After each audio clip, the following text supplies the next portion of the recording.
Leo nimeona kanisa la Wakorino limeamua halitaenda kanisani, leo litaenda State House kuabudu huko. Inasemekana ya kwamba leo Wakorino yote iko State House na wameenda kutembelea rais. Hayo ni mashashe. Kile kitu kimenishagasa ni kusikia kiongozi wao wa huku mitadaoni, Karago wa Muraya kana Habakuk, akiambia rais ya kwamba roho wa Mungu amemwambia ya kwamba atakaa kwa kiti miaka 10 kama fenye kanisa imekaa miaka 10.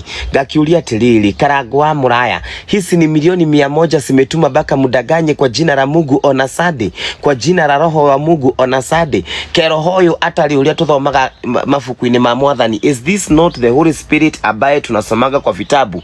Kwani yeye anapenda watu ambao wanaua watoto? Mtu ambaye aliua watu 200 vijana wa Kikuyu, ado moragirwo, ado mahuliro tiagas, wase walipigwa tiagas juicy, alitiagas witima shash. This is the same person amebomolea watu Githurai. Huyo no mundu ule umomoleire andu guku Roysabu, ni ameda amebomoa Gikomba, ni anaenda akigoga kila mahali, Mathare aligoga. Huyu ndio mtu ambaye roho wenyu anawaambia ya kwamba atakaa miaka 10. Muragani uragite ciana, mundu ari na shira kuria ICC akiuraga aira othe. Is this the person you are telling us about your Holy Spirit? Kwa nini mumeanza kumoke Holy Spirit in the name of money? Karago wa Muraya ni ukiendete besha, and that is fine. We are in a world and everybody is looking for money.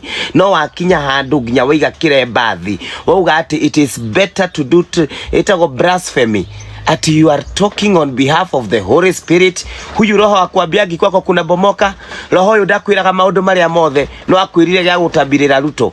No ni undu wa besha. We all know you are lying. Na ndio maana president alikuwa gata anasheka ukimwambia hivyo. Na Wakorino muko na tamaa excess. Tene tamaa huyo wali kanitha wa IPCA. I think Wakorino mumepita mipaka ya tamaa. Imefika mahali baka munanyurulia ginya roho wa Mwathani. Ginya roho wa Mwathani. I thought munasomaga kirikaniro ni matuti kihonokete. No ni twathiaga Sunday school. We know ya kwamba mtu hafai kucheza na kudaganya na roho wa Mungu. Karago wa Muraya ni watu sonora, ni watu sonora, ni watu sonora, ni watu sonorivya muno. Hata nashagaa huyo roho anashagaa ni mgani ambaye unaongelelea. What an embarrassment. Arakwirire ri kana ni roho akabiti. Karago ni watu sonora, and this tamaa of money mwina matina ma Janet na acio angiothe